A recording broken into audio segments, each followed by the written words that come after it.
Thank you so much. A quick intro to the audience who didn't catch the initial intro clip. What is it you do and what can we expect from this session today? Good afternoon, everybody. Thank you for tuning in. My name is Bertha Sithole. I am Startup Brand Babane. I'm director. So what we do is we educate people, we empower young people, and we create a platform, an ecosystem for young people who want to venture into entrepreneurship or they are in entrepreneurship, so that they can, better themselves, they can learn more for free. We are still in Babane, but we are definitely going to branch out the whole of Eswatini because we want Eswatini youth to be powerful and to be entrepreneurs. Right. And then just a quick brief behind Startup Grind as well. What's the story behind it? How did it come about? And what's its role basically in empowering the youth? Okay. So what happened was, since I was a child, I wanted to own a marketing agency. I wanted to do business. So I've been doing this and that. I've been hustling, and I came upon challenges, a whole lot of challenges. Didn't go to university at the time I wanted to go to. And well, eventually I did. 10 years later, the people I went to high school with were my lecturers at varsity. Yeah. That's right. Yeah. But but I'm glad I went there with experience. Of course. Yeah. So after that, I started my business. After graduation, I started my business, Kwanzaa Dreams and Marketing Agency. And then I realized I had contact. So whenever I needed something, I would call people and ask them, can you help me with accounts? Can you help me with this? Where can I get compliance papers? And they would tell me where to go. But there were other people around me who did not have anybody. So when they needed to find information, it's hard. And then I thought, what exactly do I need to do to help them for free? Because yes, we have seminars, yes, we have workshops in this. I think young people are doing game-changing things out there. But then these people do not have money. I mean, they are hustling, they're starting businesses. The little that they have goes back to business, and it goes back to helping them with the normal monthly bills. So I found the platform, Startup Grind. It is a global platform for young people. It's an initiative that is in 380 countries worldwide. So it's not just cities, a local. 380 cities. No, it's not just local. And I had to go through a gruesome 7-step process to be awarded directorship. Oh gosh, what good person to have then, Exactly. We co-signed that agreement. Yeah. So I had my first event last year, May. I had Nati Gule on board, and I used my own money from my pocket to buy the banners, to book the venue. And was this under the same umbrella as the company you mentioned that you actually started with, or this is a different entity altogether? It's a different entity altogether. This one, Startup Grind, is an entity where I help young people. And I'm going to continue helping them. And then Kwanzaa Dreams is the business that led me to have Startup Grind. Exactly. Yes.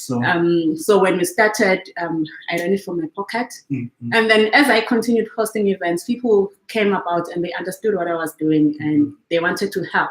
So currently we have a home in Dibanweni through the US Embassy. So I don't have to fork out money for which is really great, yeah. Exactly. Works out. So yeah, we're partnering with young people. We've got Jaha Sibia on board, who's the photographer, so he takes the pictures. I have volunteers from time to time who help with administration and social media sometimes. Yes. Okay, that's actually amazing. And then the last session you mentioned, not the last session, sorry, the initial session, the first initial post, was this the last year, previous year, or? And how was that? How were the learning experiences? What was your feel within Eswatini, like the youth basically, specifically, sorry. How's their approach to entrepreneurship? Like what are the key findings during that session? The youth are ready. Believe me, they are ready to go into this entrepreneurship. They're ready to start businesses. They've got brilliant ideas, like out of the world ideas. Like innovative kind of. Exactly. But the challenge is, that's what I was able to pick up from all the sessions that I have. Different sessions we had one in marketing, we had one in science, STEM, we had one in arts, we also had one through the Farai Foundation, where we had South African guests and we were talking about insurance, how to make money and enjoy money, because we are in business for money, right? Of course, yeah. And we are scared of money. We won't say it out loud. We're out here for people underlining you want to get that money. Exactly.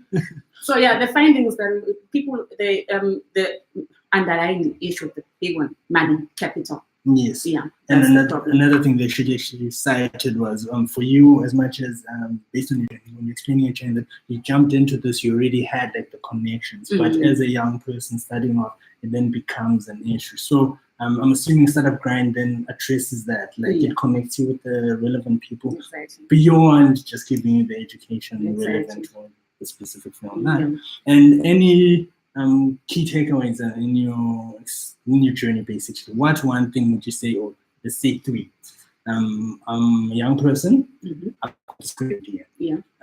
Is this Startup Grind a place I can actually come through at any time during the year, or it's basically waiting for that particular event to happen annually? Yeah. For now, we do not have an office. Okay. I'm using my own office to run it. Yes. So you can call me, but then I will prefer to address you at the event. Oh, okay. We host an event every 2 months or so. Oh, okay. So it's not quite frequent. It's not yes. But you can call me. People do call me and they ask me about funding. So Youth Fund is there. We already have a discussion with them. They know I can refer people to them and they can assist them. We've got SETCO as well. Not to say it's an easy way out, but I can tell you, okay, you want a business plan, go to SETCO. You want funding, fine. Youth Enterprise Fund is there. They are going to assist you on how you apply, where you get your application forms. And the license. Exactly. And great thing that happened last year. We had an entrepreneurship incubator sponsored by the US Embassy. We actually graduated 34 young people. Oh, brilliant. Yeah, and about 5 of them have running businesses today. As we speak. And it's being monitored as well. We are not there yet, but the fact that they are running, they took the education they got from there. Seriously as well, and actually applied it. That is actually impressive. And obviously it's not, there's no specific age group, or is there? If so, the participants that you usually see within these engagements, which demographic or age group would you say? And in your experience, is it ever too late to actually jump into this realm, or it's for everyone? We are focusing on the youth. Specifically. Youth is 18 to 35. Anything beyond that is late for you. Not for late for business, but I need to. Yeah, so out of school youth, out of school as well. You are graduated and you're already running a business. We are here for you. If you're at work but you're doing a side hustle, it also applies to you as well. It just depends on the topics that we have each month. And then you can just attend to whichever is relevant for you. Okay. Yeah. And then let's go back to Bertha now. Top 5 pieces of advice that you would give Bertha starting off, initially your current version. Which piece of advice would that be as you embark on this journey? Number 1, Bertha, go for your dreams, girl. That's what's up. Be fearless. Be fearless, exactly. Yeah, number 2, do not fear anything. Do not fear anyone. And I truly believe, we know this, but then people take this for granted. Fear is not even a matter of, we're not saying don't have doubts in the life. Just don't let them take control over you. Everyone is scared. Like, eventually, it's usually interesting to find out from other people who've been in a particular field for upwards of 40 years, mentioning that, I still feel anxious either before I go up to the stage, before I talk to people. It will always be there. But it's mainly about basically rising above. So it takes time. Of course, yes, be patient. Exactly. That was 2. Yes. 3, begin with the end in mind. Yes. Yeah. Clear vision. I live by that. It's on my wall. Begin with the end in mind. Number 4, be kind to yourself. Nice. Yeah. And solve the memory, kind. And this whole situation, sorry to actually divert a bit. What's your take on this whole no sleep gang?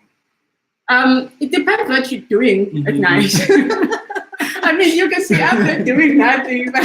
True. So you do say, to a certain degree, you can sacrifice sleep for your dreams, but it's also important. The assumption or the general sentiment is, if I'm sleeping, I'm slacking. Yeah. Whereas I guess you do need to rejuvenate, and then this is leading on to some other, ailments that then turn out down the line, like for instance your depression, which we also sometimes. But Okay, that was number 4 So years. yeah, I guess you just have to be productive. Exactly. It doesn't matter which time of the day it is. Just be productive. Yeah. And then number 5, God loves me. God loves me. God loves everybody. Of course. Yeah. That integral part. You need to have that relentless, undying faith in yourself and in a higher being. Right. Awesome stuff. And then people that you'd say you'd like to give a shout out to who've actually helped you during this journey, who've been an integral part. You obviously have a team, I'm assuming. Give us a quick brief of the people behind this powerful legendary person we see before us now. Cool. Number 1, Sharon Mazia. Thank you so much. Yeah. Yeah, she gives me a lot of motivation. And Nati Gule, resourceful and a good friend. Shout out to Nati. We see the moves he's doing as well. Exactly. Yeah. We see you. We see probably might be having you on this cover of these good days. And we have Joya Stets from the US Embassy. I mean, she believed in me like out of the blue, and I was like, wow. People most of the time they're like, okay, let's wait and see how long this is going to last. True. Let's wait and see if it's going to be successful. But she believed in me, and she believed in the whole concept and the whole idea from the start, and that touched my soul. Wow. And that actually does wonders if you have a support system as well, because there's always this whole Lone Ranger approach. You never help simply because you need someone to help you out from the last 3. My church is Potosini Free Evangelical Assemblies and Babane Free Evangelical Assemblies. I mean, the opportunities that we get, speaking in front of an audience, we start from church. Of course, yes. Don't be an MC, and then you get used to it. True. And so it's helped with experience public speaking, right? My family, obviously, you can so proud. And sometimes they don't understand what I'm doing. Like, okay, so what now? And of course, you touched on the whole marketing part. And it's interesting how we're slowly shifting away from a society that assumes that, so you spend your entire day staring at a Facebook feed kind of situation. Working on Facebook. Like, wait, are you sure you're really watching that? Like, we don't know. But yeah, it's interesting. And then experiences. How has the year been last fall? What is everything up to?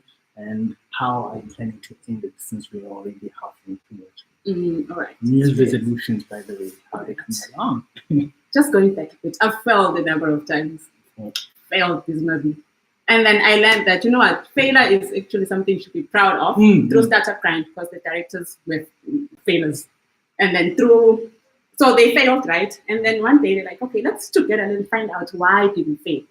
Can this help us? And then that's how Startup Grind also came about from the US.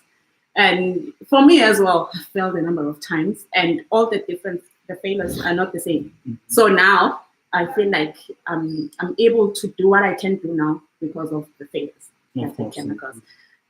New Year's resolutions, obviously, to create sustainable positive change for young people of Eswatini. Starting from Babane, my community is Potosini, and then we're going to branch out throughout Eswatini and create sustainable positive change for young people. It begins with the mind. Mindset and the mindset. Personal personal dreams. I want to go to town for this December. I mean, I've been dreaming of going there. It's on my vision board. Vacation, yes. Of course. Downtown. Downtown is very important.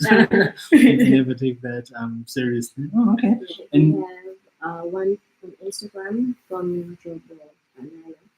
Let's see, how deep out of town have you moved in creating awareness on entrepreneurship, in particular rural areas? Hi, Njobo. Right. Hello, Njobo. So far, I haven't branched out. We are still in Babane. And I am planning, the next step is going to Spokosini, my community, because I believe they do need me as well. And I have actually accepted invitations. Next week, Friday, I am going to Gashatsi, and we'll be talking about young people and entrepreneurship. So I guess that's step number 1. Right. And just to detail on that one as well, these seminars, these are away from Startup Grind in your entrepreneurship endeavors, right? Yeah. Yes, and just give us a quick brief on those ones, because we have been touching on Startup Grind mainly. How is your entrepreneurship journey coming along? And how do you impact or your participation during these workshops, if I can call it? So, all right. Yeah. Well, social entrepreneurship, through research that we did recently, showed that us as a Maswati, we still on charity. I mean, we can't make money by helping people. Like, it feels like wrong. Something is wrong. Like, are you that person? Exactly. So how are you making money? Helping people is making money. Yeah, so we are still there, and I want to venture into social entrepreneurship. I am working on it. I am speaking to people, especially in South Africa. Bertha Sithole, from South Africa. She does a whole lot of things when it comes to social entrepreneurship, not just events. So I'm learning from her. I'm picking up what she does. So from that, I think I'll come back, say in 6 months' time, with a concrete plan on how social entrepreneurship can actually work. Because this is you finding a target, helping people, and making money at the same time. The money that you make goes back to the community. Because I guess to use a famous quote, I wouldn't call it a quote, but a saying from Akon. Yes, I'm quoting Akon musician. There's always been, he said, whichever, even if you want to do good, you need to have funding to a certain degree. And this speaks to the whole movement of social entrepreneurship, that it needs to be sustainable. It needs to draw from somewhere to a certain degree. People always assume it's just, giving without. It's not you being selfish or self-centered. It's just this needs to run. The running costs as well, and it needs to have an impact. Right? So wait, your question. Yes. So I went to Breaking Down Borders Africa Youth Summit 2 weeks back, and I met a lot of people who are actually working in social entrepreneurship, and it really motivated me a lot. Yes. And Swaziland, you were never ready. Bertha is coming through. So the sessions there was just about me sharing what Eswatini is